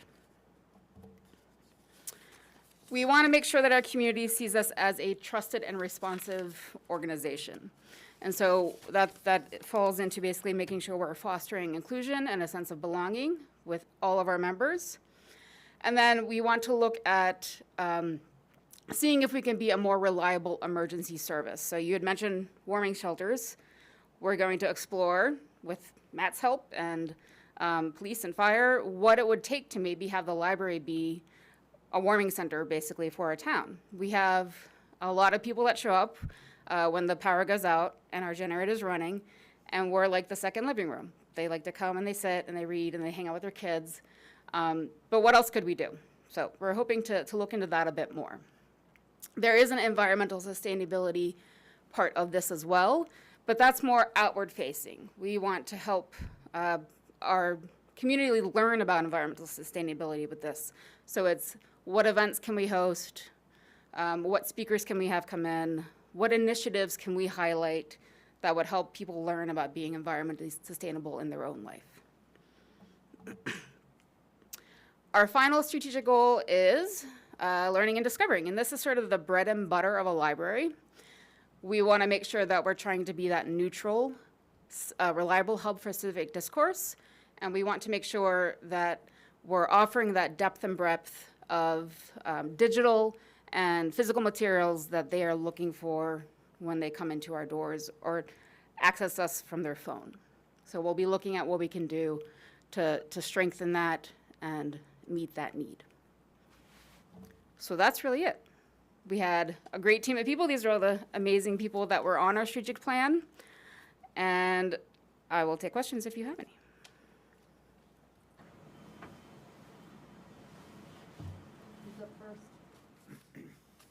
Okay, I'll take it.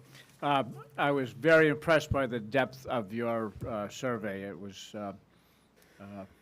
I went down through the whole thing last night or yesterday afternoon, and it was there's a lot to it. It's very insightful. It raised a lot of questions for me, and it certainly provided some long-range ideas about what the council should be thinking of also, because there was certainly a number of people who brought up the idea of concerns about transportation. There's Yes. certainly a lot of people that brought up ideas of being taxed to the limit. And there was certainly that other group that can't wait for an expansion and not just a physical expansion of programming and things like that. So it was very broad-based, and I think that perhaps a small working group later on to kind of digest that material would be helpful. And a workshop with a couple of your leadership team, but I think it would be helpful to kind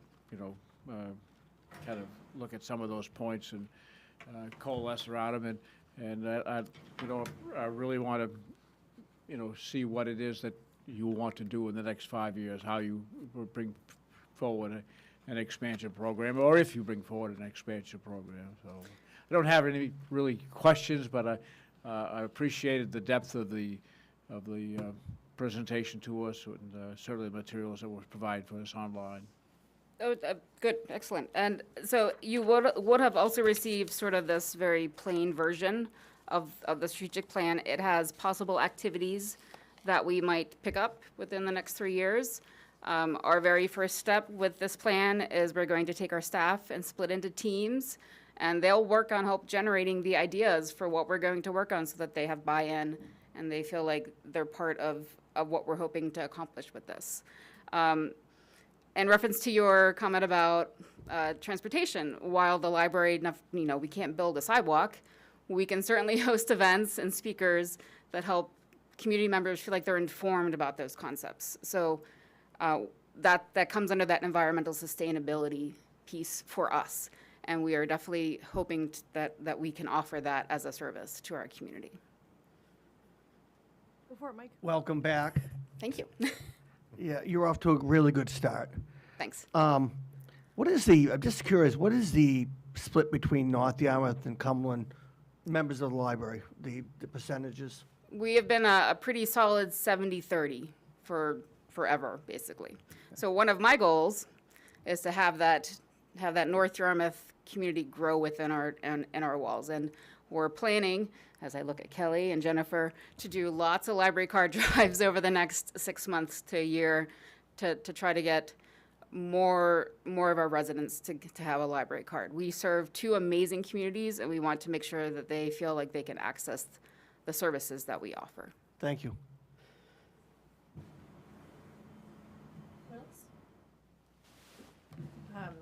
The folks across the street from me, I think, won the Puzzle Palooza for the 3rd year in a row. I Like heard Team White Raven? Yep, White Raven. I can see why.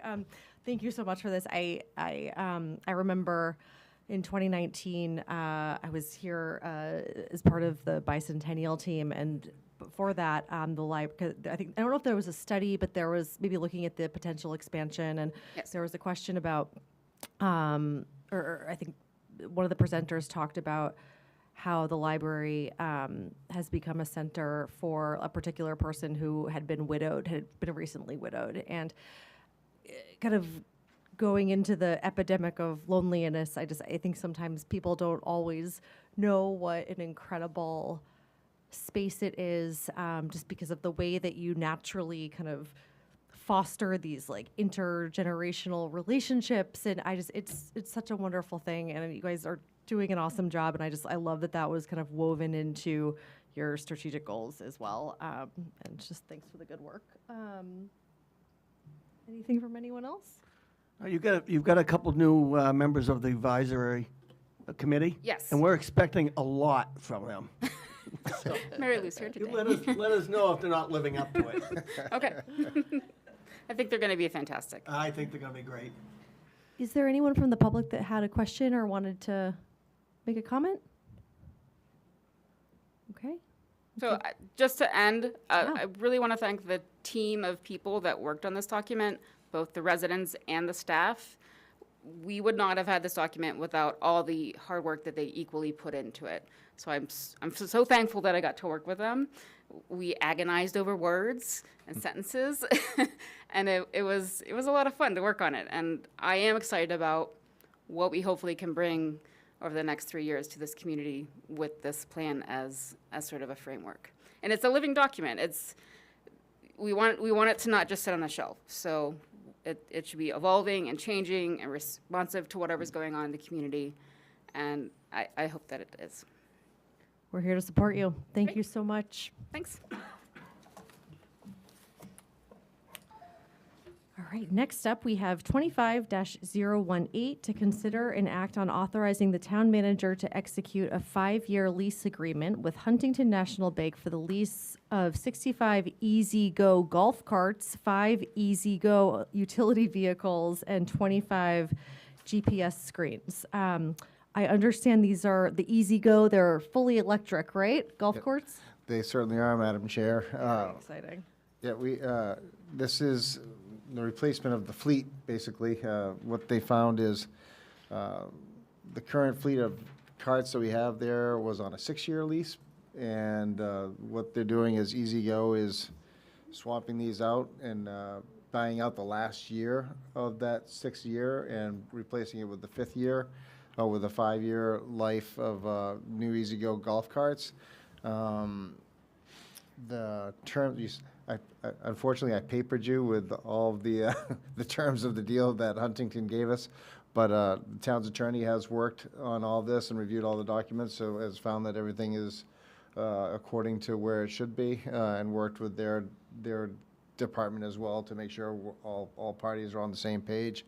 We're looking at this as replacing 65 golf carts and 5 utility vehicles. We have a couple that'll be remaining that'll be redeployed to the Parks Department where there's a need for that. But the proposed annual lease is $158,000. Our last year's cart revenue was $190,000.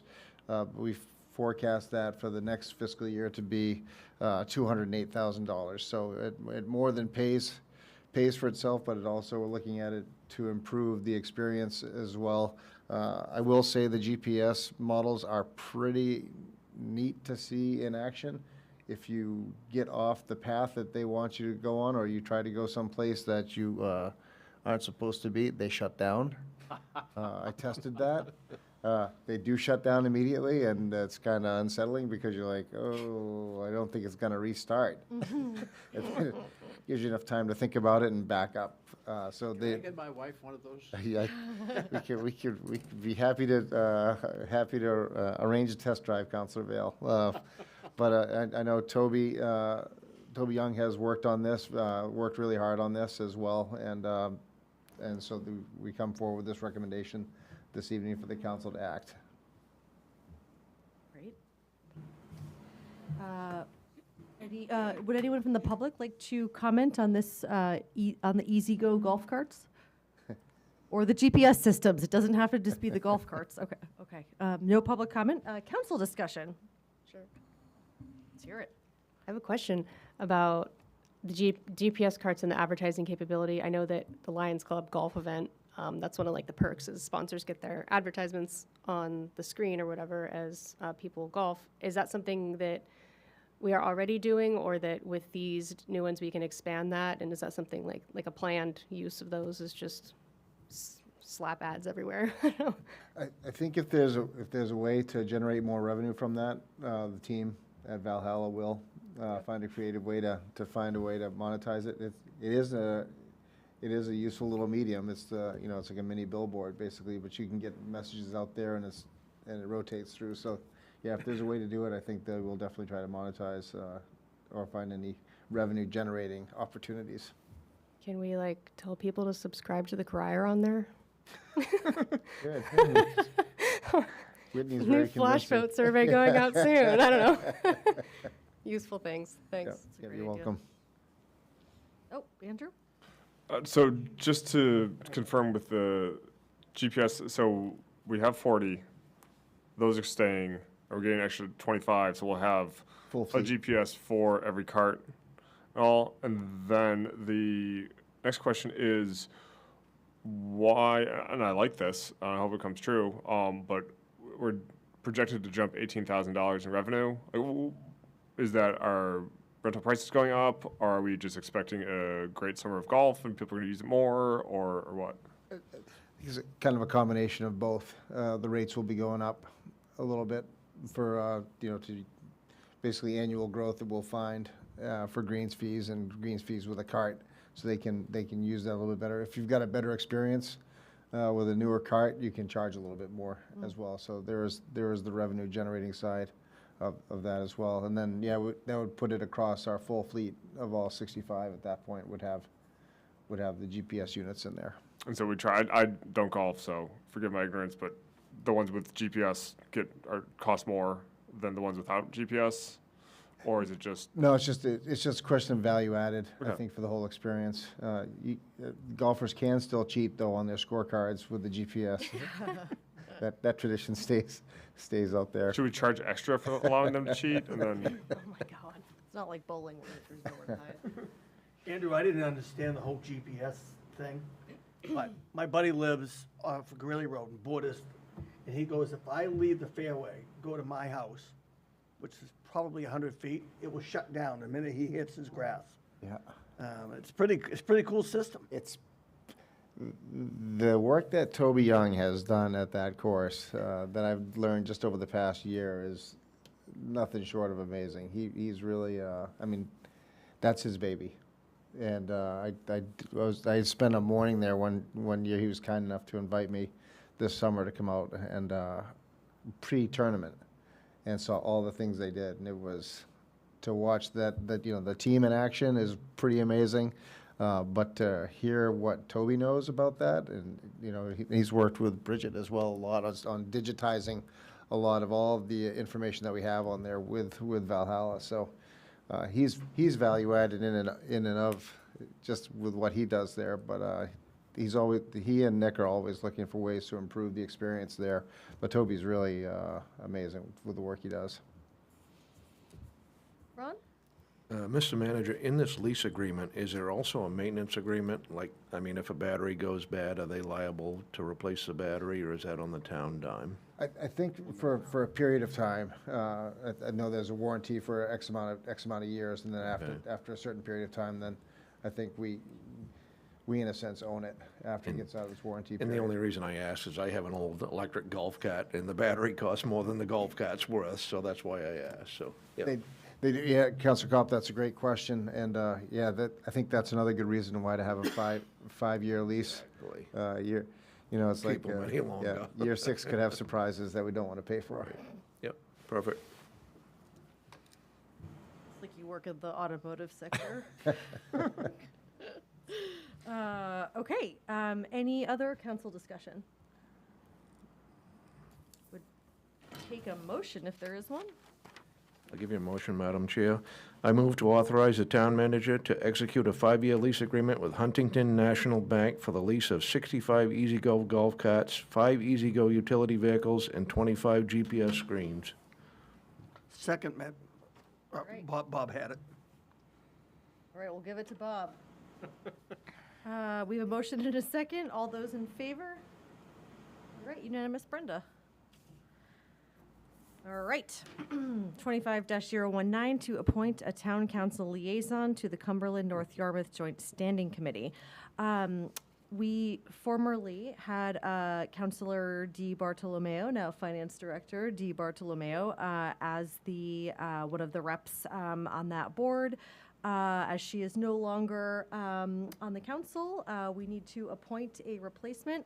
Councilor Douglas, who is not here, I promise has thrown her hat in the ring. We're not just assigning people when they're not here. But yeah, go ahead, Ron. Let me tell you how this has worked for the last 18 years. When you miss a meeting, you get put on some committees. Second that motion. But I wouldn't do this to Bailey not being here, so. I promise, and I think that was there too. You can Bailey, it is. Verified. justify It's it. verified. She emailed us all Yeah, I saying, saw the email. Yeah. Just It's in for the print. people at home, it's important that they know that we're not just assigning our poor counselors extra work to do. Would anyone from the public like to comment on whether or not Ms. Douglas should be appointed to this committee? Okay, all right. I would love to make a motion, Madam Chair. Go for it. I move to appoint Councilor Bailey Douglas as the council liaison to the Cumberland North Yarmouth Joint Standing Committee. I'll second. We have a motion and a second. Any discussion on the motion? Okay, all those in favor? Unanimous, Brenda. All right. Finally, we have 25-020 to move the May 12th Town Council meeting to May 5th and the May 26th meeting to May 27th. Madam Chair. Yes. Just one thing I noticed, you've got under new business, May 12th public hearing to adopt the municipal budget. If we're going to move the council meeting, should that not be on the 5th? That would probably make sense. Do you think will that week give us enough runway to make sure that we're able to do that on the 5th? I don't want to hamstring you. Or Helene. Yes, yeah, thank you, Madam Chair. It just took me a moment. I had to just do a quick little Rolodex there. And since you're not approving the school budget, you're golden. So you can approve it. Yeah, May 5th would be fine. What I was thinking was, when you have a school budget as part of the council action, it has to be within 30 days of that approval. But in this case, that's not the case, so we should be good. Okay. And we can make that adjustment. Thank you. Just for context, Bailey and I are both traveling on May 12th, and then the May 26th is to accommodate Memorial Day.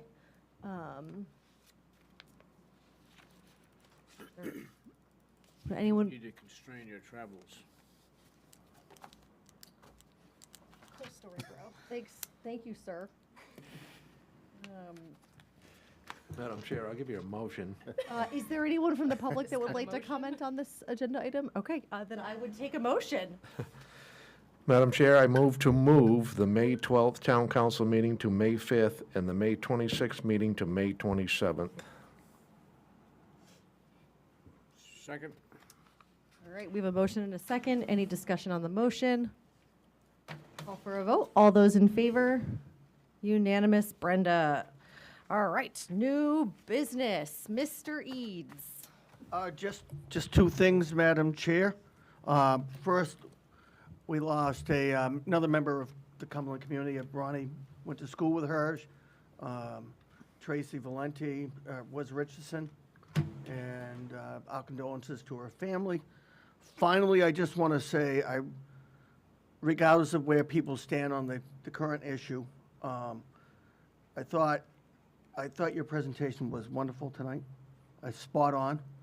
And I said, no matter where you fall on the issue, let's not forget there's a young person involved. So spot on, thank you.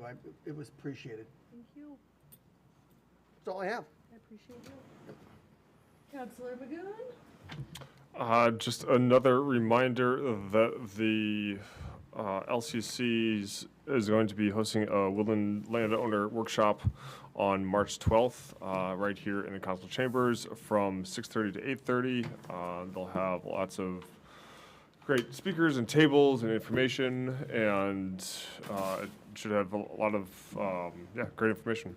So if you can, it's geared towards people with 10 plus acres, but if you have fewer and want to come and learn, feel free. That's it. Thank you. Councilor Vale? I read the obituaries every day, and particularly on Sundays. Gene Waters, a long-time Cumberland resident. His three kids went through Greeley. Active supporter about everything that went on in this community. He was engaged. He served on numerous committees, both on the school side and the municipal side. Just a solid gentleman. The guy never trained that I'm aware of to run, but he would run in a marathon, almost every year. I'm going to go run a marathon today. And he was incredible, just an incredible gentleman. Anyways, I'm sure his family misses him, and the town of Cumberland should recognize his service. If I forgot just that, go right along with what you said, Bob. Our condolences to Patty Dunn and the Smith family. Yes. They lost a younger sister as well, and I went to the memorial service. It was beautifully done. Long time, big family from West Cumberland. Ronnie grew up with them. Yeah. So I'm sorry I didn't interrupt. I just go wrong with what Bob said. Councilor Thorson? All right. Speaking of tax bills going out, the post office has been having a heck of a time, and I heard it's going to get worse. So it might be a while before you get them. So you may consider going to the town website, and up in the corner is the Find It Fast. You just hover over there, and you can pay for property taxes. So perhaps consider doing that, or if it's getting down to the wire and you still haven't received that thing in the mail. Or, you could just come to town hall, but yeah, mail's tough recently. Additionally, just to kind of go over something that might be an unknown to some residents, I made a comment online in support of the young person in our community who has been mercilessly harassed, and was told that I need to look up that I'm not allowed to make public opinions on things. I want to clarify that we did not sign away our constitutional rights when we signed up for this job. There is nothing in the charter, ordinances, state or federal laws any sort of documents or any sort of policies that dictate what we can and cannot do and what opinions we can and cannot express as individuals. The only thing is multiple counselors, a quorum of counselors, should not publicly comment on an issue regarding town business on the internet because it can be seen as an illegal public meeting business because there's too many of us. But as individuals, we can say whatever dumb things on the internet we would like, just like anyone else who's an elected official. So yeah, I'll continue to do that. And I would appreciate if we can all keep that in mind, that everyone is able to express their opinions online. That's the way it is. That's all I got. Counselor Kopp? Mike, you and I both know the Smith family. My condolences to them. I mean, good family. I grew up with them in West Cumberland. I mean, and it's tragic. Died way too young, along with Tracy, too. I mean, Tracy and I graduated in 1980 together. Robbed of a lot. I mean, both of them. And I'd like to donate my $20 to the 4-H food pantry. That's all I have. As part of new business, just we have our upcoming budget workshop schedule, 5 p.m. starting on March 10th, and then pretty much going at a weekly cadence or so. I think those will be on the town calendar if they're not already, which they already are. Thank you, Whitney. I had the opportunity to see our brand new ambulance, which is beautiful and shiny. If you didn't know, and any of you want to have a birthday at the fire station, which I just did for my 5-year-old son on Sunday afternoon, got to see, the new beautiful ambulance that we have, super shiny. Everything was still in package, it just looked awesome. And I want to give a big thank you to Caitlin at the fire station, who had a birthday party in the morning and in the afternoon. I think it's a really fantastic service that we're able to provide for the community. Watching a bunch of 5-year-olds run around and learn about fire safety is kind of fun. And then we had our second meeting of the comprehensive plan, which was fantastic. Bridget, I really want to commend. She brought in representatives from Yarmouth who just finished their comprehensive plan, and they were able to kind of talk about their best practices, things that worked, things that maybe they would have done differently. I felt like it was an incredible way just to sort of benchmark with another community. Bob, I don't know if you had a different opinion, but I thought it was really smart of Bridget. Well done, and to the committee at all. That's all I have, and if no one else has anything else, I'd take a motion to adjourn. So moved. All right, all those in favor? Unanimous. Brenda, did we have a second? Sure. Okay, thank you, Counselor Thorson. I was going to say give it to